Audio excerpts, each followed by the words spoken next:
Olá pessoal, tudo bom com vocês? Eu sou o professor Luciano Júnior, professor de História, e nós vamos para mais uma aula do Educa Recife para as turminhas da galera gente boa do 9º ano. É isso aí pessoal, como é que vocês estão? Espero que todos e todas estejam bem, espero que vocês estejam bem tranquilos, estejam seguras, porque infelizmente o nosso estado ele vem passando por um problema muito sério com relação à questão das chuvas, e o nosso desejo do fundo do coração é que todos vocês estejam bem e estejam seguros.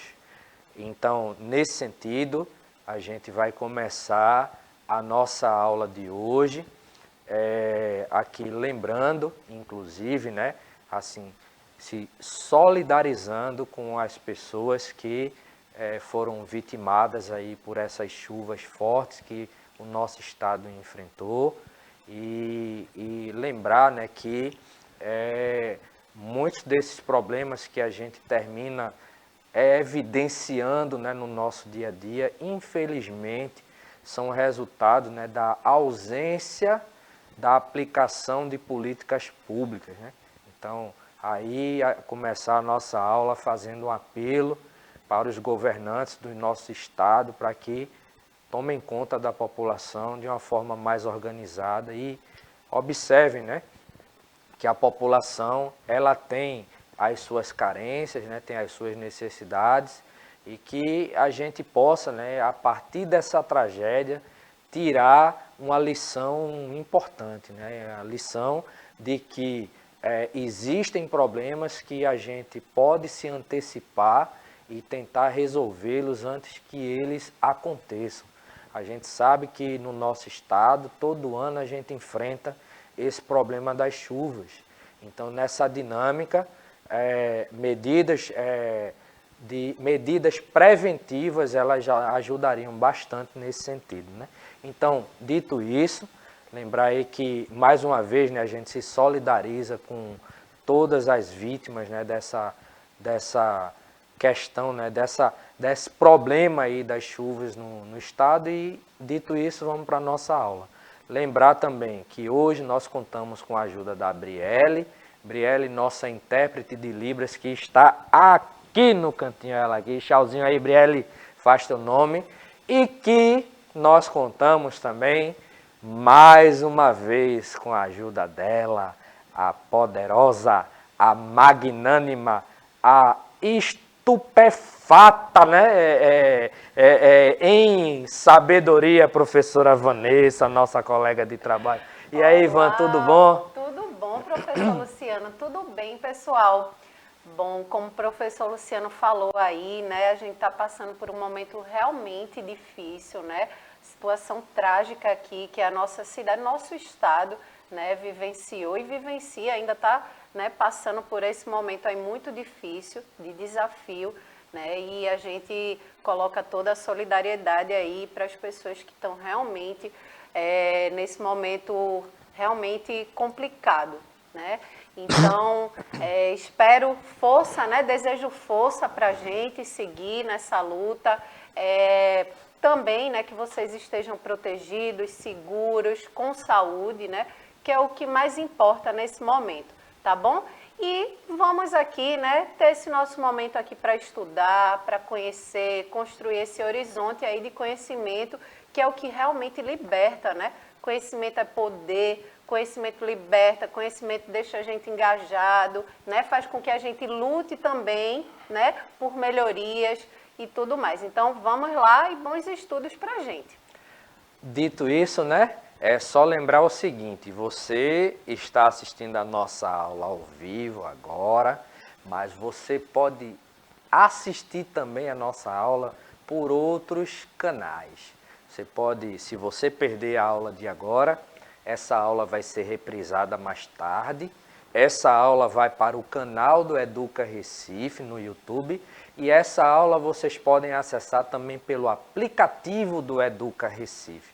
Então aqui, ó, os QR Codes aqui para vocês, aqui, aponta o celular, baixa o aplicativo para o seu celular, Android ou iOS, e acompanha as nossas aulas, né? Então, a gente vai trabalhar uma temática, né, que a gente vem desenvolvendo. Então, hoje a gente vai conduzir para o fechamento desse tema, porque após essa aula a gente vai tentar entender a partir das próximas aulas como se deu o primeiro conflito armado de ordem mundial, que foi a Primeira Guerra Mundial. Mas antes disso a gente vai tentar deter aí os nossos olhares, né, para mais algumas campanhas imperialistas que foram desenvolvidas, né, pelos países industrializados europeus, mais o Japão e Estados Unidos. Então hoje a gente vai tentar entender alguns movimentos que aconteceram, né, baseados nessa ideologia imperialista no continente asiático. Então vamos começar analisando aí uma imagem. Então vejam, a gente tem aqui, ó, a revista PUC dos Estados Unidos publicou ao final do século XIX uma série de charges que reproduziam a ideologia imperialista. Observa aqui a capa da revista, né? A revista PUC. Então vamos tentar entender o que é que essa imagem de capa aqui ela nos mostra, certo? Então, primeiro, vamos tentar identificar os personagens. Quais são os personagens que a gente tem aí presente? A gente tem aí um senhor, aqui, ó, ele com uma vestimenta aqui, ó, diferente, né? Aqui, ó, com uma trança bem grande, né, no cabelo. E a gente tem uma mulher aqui por trás cortando, né, a trança, né, desse senhor.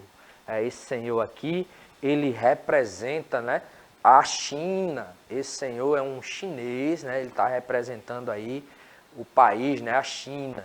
E aqui a gente tem uma outra mulher. Vamos tentar entender isso? Então vamos lá, por partes, né? Primeiro, né, a gente tem aqui, ó, a ideia dessa mulher. Essa mulher aqui, ela é uma representação da ideia de civilização. Vamos recapitular o que é que a gente viu nas aulas passadas. Nas aulas passadas, a gente começou a falar sobre imperialismo e neocolonialismo, e a gente viu, né, que essa ideologia, ela vai inclusive estar baseada, né, em um campo, né, do pensamento sociológico, em uma teoria, na realidade, do pensamento sociológico, né, que é a teoria chamada de darwinismo social. Então, pegaram, né, os países industrializados da Europa na época, né, França, Inglaterra, Holanda, a Bélgica, né, então a Rússia. Esses países, né, eles pegam essa ideia darwinista, né, a ideia da seleção natural, aquela ideia de sobrevivência dos mais aptos, né?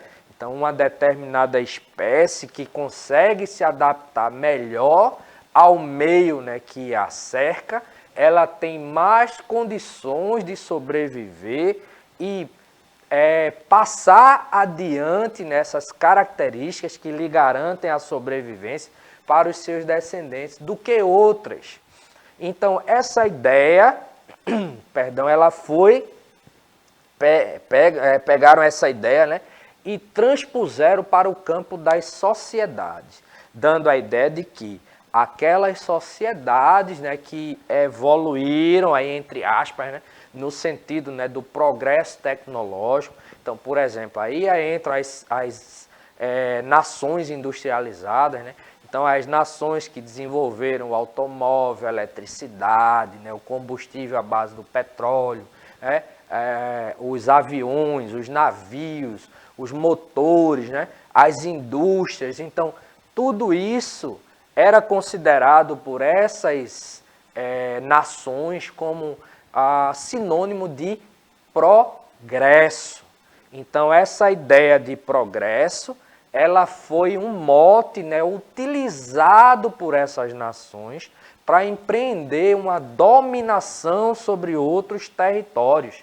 Então, essa ideia, né, de que aquelas sociedades, né, que atingiram o progresso tecnológico, elas chegaram a um auge ali da chamada civilização, ou seja, elas se consideravam, né, como nações civilizadas, então elas tinham o direito de invadir territórios considerados, entre aspas, aí, ó, não civilizados, para levar para aquelas sociedades o que elas consideravam como sendo progresso.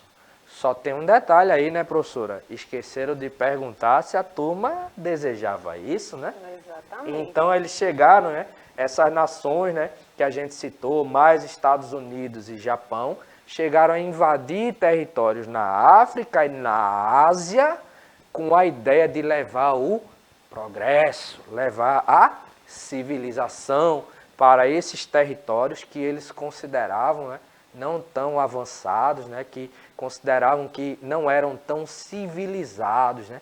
Então, como eu disse, esqueceram de perguntar se a turma estava afim, né, de recebê-los, né? Exatamente, iam com a ideia, né, de superioridade ali e querendo dominar, expandir territorialmente e acabaram numa situação nessa, né, que nem perguntaram se de fato essas populações, né, se esses territórios, esses povos estavam querendo, né, isso, a presença dessa galera chegando.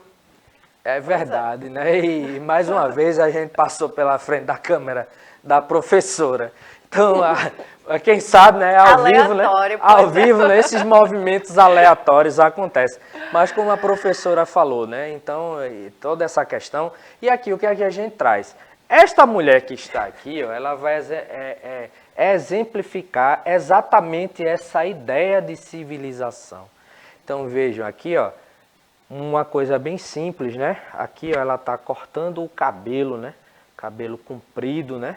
Do personagem aqui do chinês, né? Como se, uma ideia de que é como se esse penteado aí fosse uma coisa mais atrasada e ele tinha que ser moldado segundo os padrões europeus, né? Os padrões europeus. Então, levar os padrões europeus para essas civilizações, né? Para esses locais, né? Principalmente na Ásia e na África, né? Então, outra questão. E é interessante também, professor Luciano, observando aí na charge, né? Nessa caricatura, o plano, né, que essa mulher está aí superior, se puder colocar aí na tela, né, se vocês puderem observar, ela está como se estivesse superior mesmo, né, num plano mais elevado, assim, para remeter essa ideia de superioridade mesmo, que a gente sabe que não é, né, gente, mas era a ideologia que se colocava, que era plantada ali naquele momento. E não sei se dá para vocês observarem, eu vou pedir mais uma vez também para ampliar a imagem aí, porque a gente tem na tesoura dela aqui, ó, o que é que está escrito? Ó, século XIX e progresso, certo? Então aqui, ó, aqui a gente tem ela utilizando a tesoura do progresso, né, para levar os padrões aí considerados mais avançados, né, os padrões europeus, considerados mais avançados para esses territórios. Mas veja, de forma tal que a China aqui, ó, representada pelo o senhor chinês aqui, ó, que já é apresentado, né, com a feição de velho, né, atrasado. Então, existe aí, então, a necessidade, né, de impor o progresso, né, para aquela civilização, para aquele território que era considerado atrasado, né? Então, aqui, ó, o guarda-sol da civilização, né? Aqui, ó, observe por que da civilização, porque a gente tem o desenho do globo, ó, o globo terrestre aqui, ó, no guarda-sol, né? Então, a mulher representando a civilização, né? Levando o progresso, né? Para toda a civilização mundial. Aqui especificamente se representa a China, né, como algo velho, atrasado, mas essa ideia ela foi levada adiante também no continente africano, né, não só no continente asiático, né, e no continente asiático a gente vai observar aí muito mais, né, a questão aí da invasão de territórios, tanto na China como na Índia, e na África, né, em vários países do continente africano. Então existe isso daí. Aí veja, por que é que a gente falou de tudo isso, né? A gente fez uma grande introdução, tá? Porque a gente vai tentar mostrar os impactos do imperialismo na Ásia, principalmente na China e em territórios também da Índia, ok? Então é isso que a gente vai tentar entender. Aí vejam, aqui a gente tem um mapa, né, que mostra o continente asiático.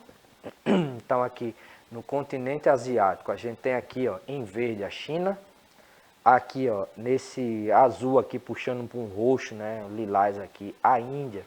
Então esses territórios aqui foram territórios que foram invadidos, né, por essas nações, né, europeias, né, mas também Estados Unidos e Japão. O Japão está mais para cá, aqui, ó. Aqui a gente tem as ilhas, ó, que fazem parte do Japão.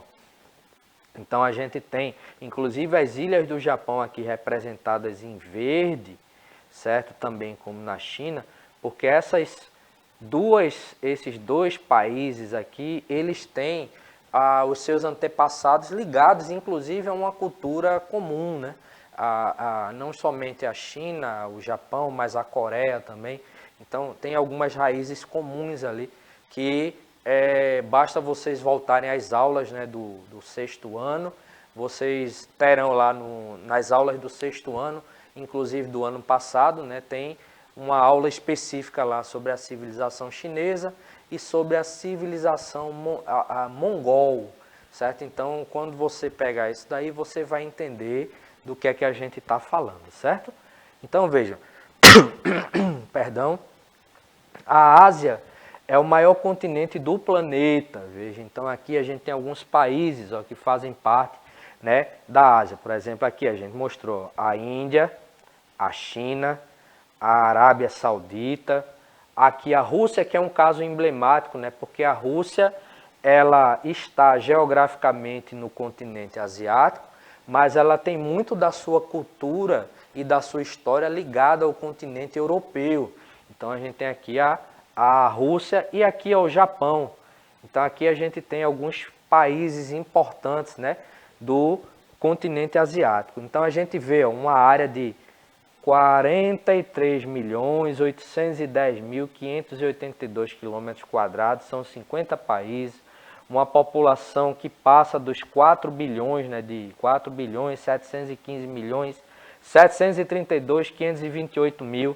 Densidade demográfica, né, que aí, ó, vocês aprendem na geografia, é a quantidade, né, é a área total, né, dividida pela população. Então a gente vê ali a quantidade de pessoas por quilômetro quadrado. Então uma densidade muito alta aqui, ó, 70 habitantes por quilômetro quadrado. Para vocês terem uma ideia, aqui no Brasil a gente tem uma densidade demográfica média em torno de 10, 15, 20, né, habitantes por quilômetro quadrado.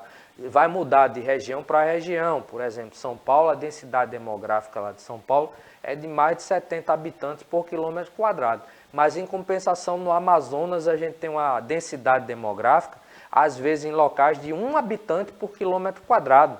Então esse número ele é relativo. Mas a gente tem, ó, o maior continente do planeta, e esse continente aqui, ele foi alvo dessas campanhas imperialistas, certo? Perdão. Então, como é que começa, né, o colonialismo europeu na Ásia? A presença europeia na Ásia teve início ainda no século XVI, quando, por exemplo, navegadores portugueses, né, navegadores italianos, navegadores espanhóis, certo, holandeses, esse pessoal começou a migrar, né, para o continente asiático. Então a gente tem, por exemplo, né, europeus chegando na Índia, no território de Goa, Damão, Diu, chegando na China, né, no território de Macau, e na Indonésia, no território de Timor. Então aqui, ó, a gente tem Portugal, né, chegando, né, se direcionando aí para o continente asiático, né. Aqui a gente até colocou, exemplo aqui, a caravela, né, portuguesa representando isso daí. Então, ao longo dos séculos, né, seguintes, outros países além de Portugal, como aí, ó, Espanha, Holanda, Inglaterra, eles passaram a exercer uma influência maior sobre o continente asiático, de forma, né, que no início do século XIX, a Inglaterra, por exemplo, já exercia controle sobre a Índia. Então aqui, ó, o território da Índia, houve uma influência muito grande da Inglaterra, né, exercendo uma dominação aí sobre esse território. Então a gente tem isso daí. Aí vejam, a questão do Reino Unido, por exemplo, as campanhas, né, do Reino Unido, né, em direção à Índia, elas vão ocorrer, por exemplo, aqui, ó, entre 1784 e 1858, a chamada Companhia das Índias Orientais Britânica, ela comandou aí, ó, o controle sobre o território indiano.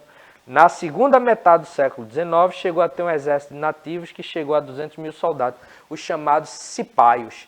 E isso daí vai gerar mais na frente uma revolta, a chamada Revolta dos Cipaios. E a gente vai tentar entender como é que isso aconteceu.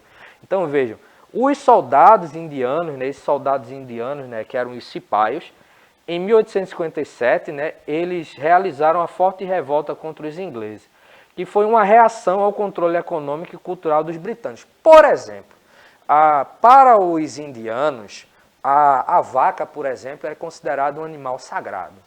E eles se revoltavam porque os ingleses eles não somente matavam, né, as vacas, como eles pegavam a gordura, né, da vaca, né, para utilizar nos rifles, certo? Eles utilizavam para trabalho ali com os rifles.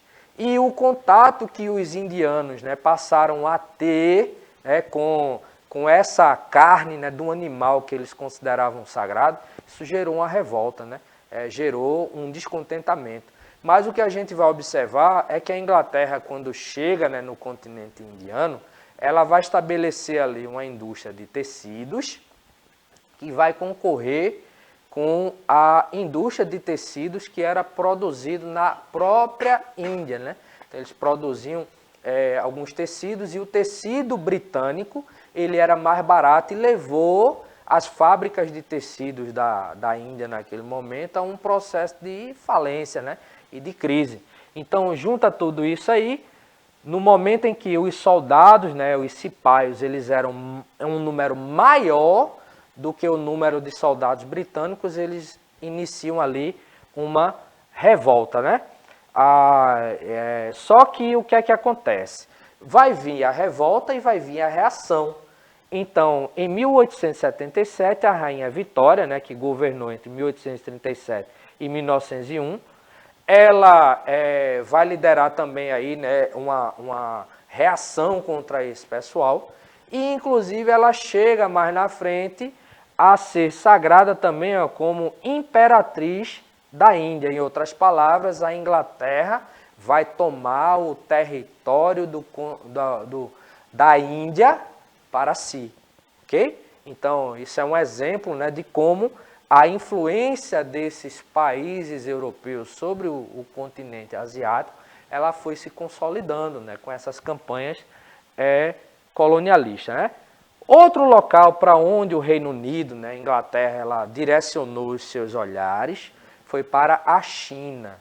Veja, a China, no século XIX, já tinha uma das maiores populações do mundo, e interessava muito as potências europeias. Porém, sobre a dinastia Manchu, ela mantinha limitações ao comércio com estrangeiros. O que é que acontecia? Vejam, a China, hoje a gente sabe, né, a China tem uma população estimada em 1,1 bilhão de habitantes. Na época a população era um pouco menor, mas já era muito grande. E o que é que essas nações europeias elas queriam? Elas queriam exportar o excedente da sua produção industrial para o mercado consumidor estrangeiro. Só que elas fizeram isso não mediante negociação, fizeram isso mediante a imposição, por meio da dominação desses territórios, né? Então, lógico que a China, ela era um território que, pela quantidade de pessoas, se tornava muito, né, lucrativo, né, para esses países industrializados estabelecer regiões de comércio ali na região da China, né? Então, os chineses, diferente dos indianos, por exemplo, os indianos eles tinham uma abertura maior para o comércio, né, com outros países. Os chineses não. Os chineses eles queriam muito vender os seus produtos, mas eram meio fechados e resistentes, né, a questão da entrada de produtos estrangeiros em seus territórios.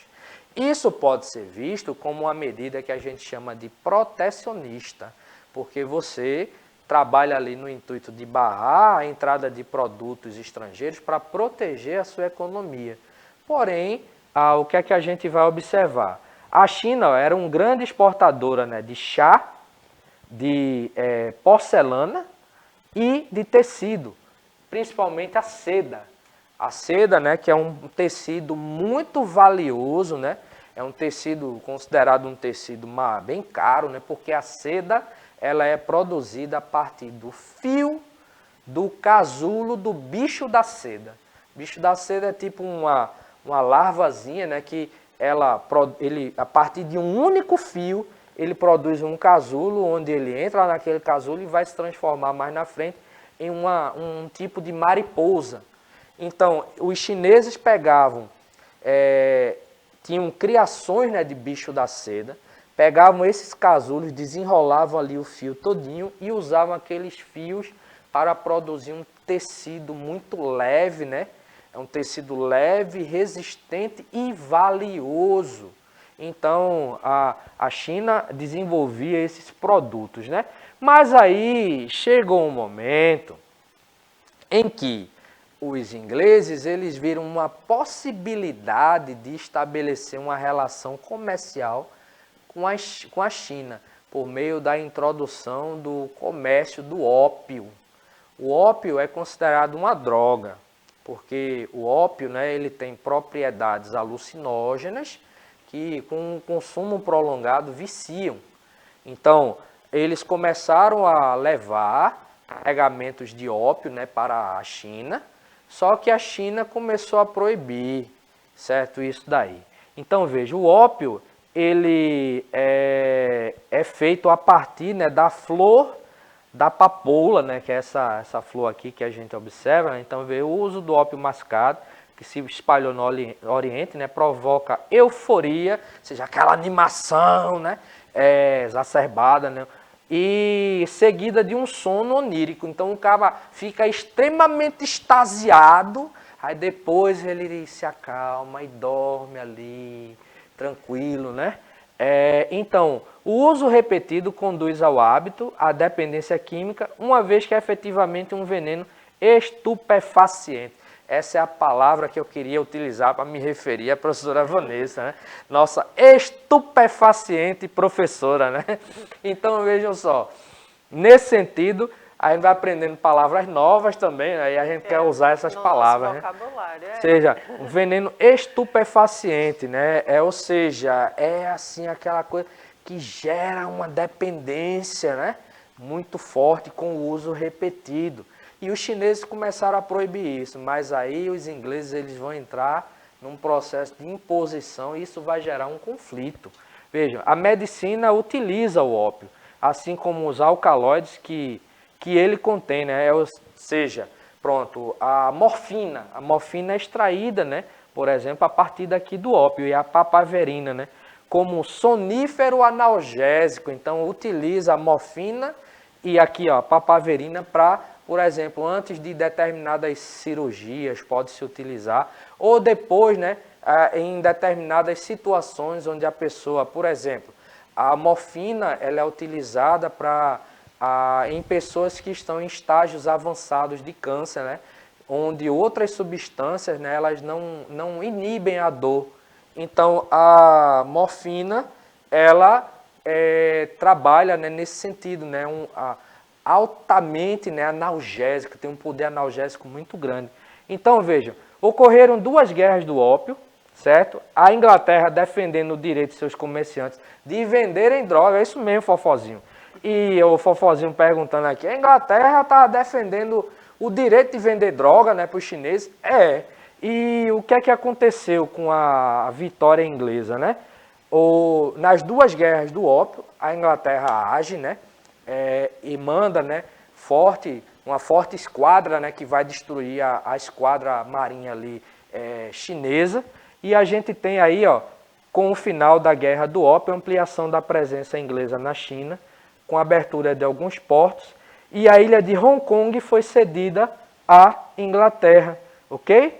O território de Hong Kong aqui, ó, certo? Termina sendo devolvido à China no ano de 1997 e, inclusive, hoje existem ainda muitos conflitos sobre a liberdade da população local, né? Então, isso, gente, são alguns exemplos, né, que a gente queria trazer aqui para vocês, para mostrar, certo, as campanhas imperialistas aí, né, e neocolonialistas da Europa sobre o território asiático.